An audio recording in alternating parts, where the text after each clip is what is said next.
Hey dear Thriver, welcome to Thriver TV, where on this channel I'm teaching you not just about narcissists and narcissistic abuse, but how to heal for real from these toxic relationships. So before we get started, if you haven't yet subscribed to my channel, please do, and also like and share this video with people who you believe it could help, and make sure you hit the notification button. Okay, so how do you change a toxic person? Now, we really need to define, is this a toxic person, before you think about how you can change a toxic person. So in our normal human interactions, if we're in a healthy relationship, somebody may step on our toes and we go, ouch, metaphorically. They've done something that might be a little bit abusive or neglectful or even thoughtless, and we might say to them, could you please not do that, or could I have this another way? And if we're a reasonable person and we're not just moaning and groaning about everything and anything, and if this person is a decent person, they will hear you and they have enough care and kindness and unity consciousness, which is, I see you as well as myself, and if you're hurting, I'm hurting.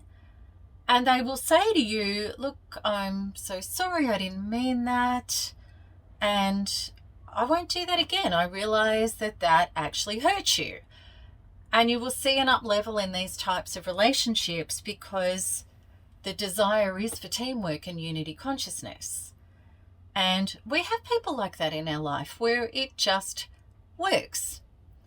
But that's not the people we're talking about. We're talking about people who are toxic, who, when you say ouch, refuse to take any personal responsibility. They'll twist and turn it back on you. They have every excuse and justification for what they did. They won't validate it, and they'll make it your fault.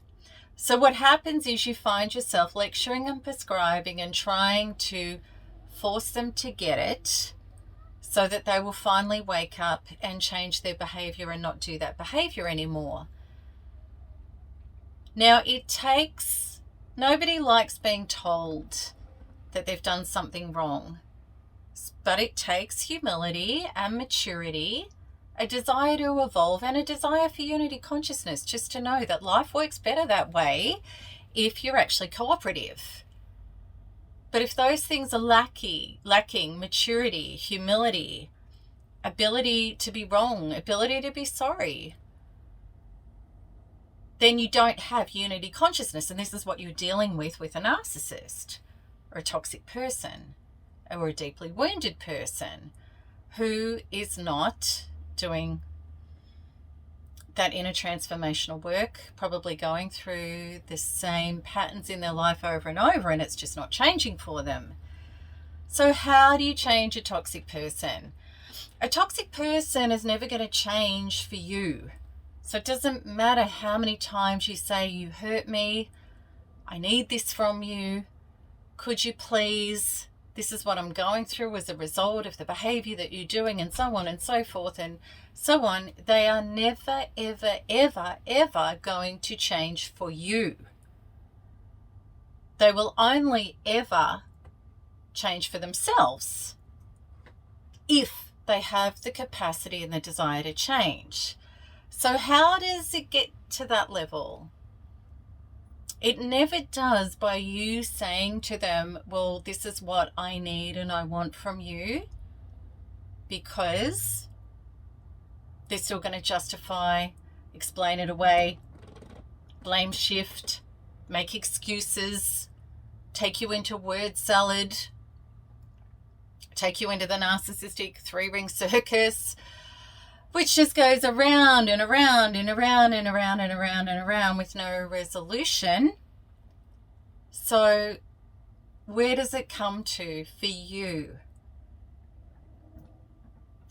And this is where we have to get very clear about our self-definition, and we also need to get very clear about what is your values and what is your truth. What is the life that you want to live?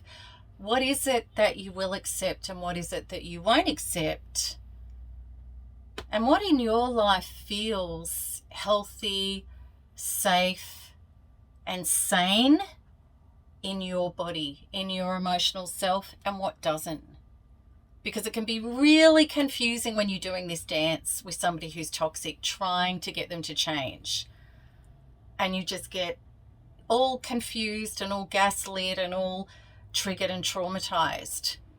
So we have to pull away and we have to change ourselves. And the only way to change yourself, to get a change on the outside of yourself, is to stop trying to change somebody else and change yourself, because that's where your only power is. So how we change ourselves is we change the conversation from you are or you aren't, or you do or you don't, to this is who I am and this is what I will accept. And then we have that bar and that truth that we're living by. That's what's known as coherence. It's integrity. It's the definition of self. And then when we get to that place, it really is, if you would like to work with teamwork and care and kindness and unity consciousness, come with me. And if you're not interested in that, and that's not you, that's okay. Then we're not a match. Because I'm not going to lower my vibration to deal in a world that is not my truth. And which is confusing and yucky to my inner emotional self. And it doesn't make sense to my emotional truth and my alignment. It just doesn't. Now, what happens at that point, if you mean it and if you're willing to lose it all to get it all, which is, this is where I am and this is who I am and this is how it is. If that other individual, this is where it is their choice. You're not getting them to choose for you. You're getting them to choose for themselves. And their choice is, do I want a life with this person or don't I? It's back on them now. And the choice has to, of course. People can say anything. But when we're choosing our own soul and our own truth, we know that actions are what's real and words are nothing.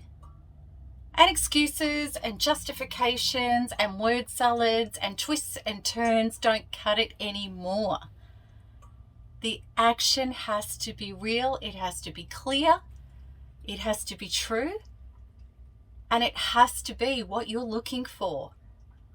Kindness, care, integrity, unity, consciousness, team.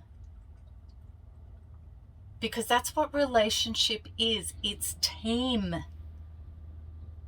And the truth is that a narcissist or a toxic person who doesn't want to evolve into a unity consciousness, they are always doing a relationship by themselves. They are always single, no matter who they're in relationship with, because they don't do team.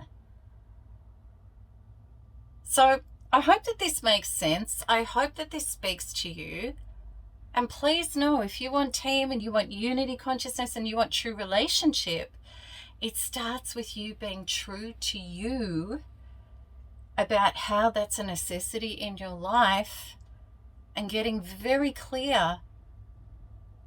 I won't accept less, because if I accept less, I'm choosing you at the expense of me. And that's never a healthy relationship. All right. So I look forward to talking to you again soon. Lots of love. Bye-bye.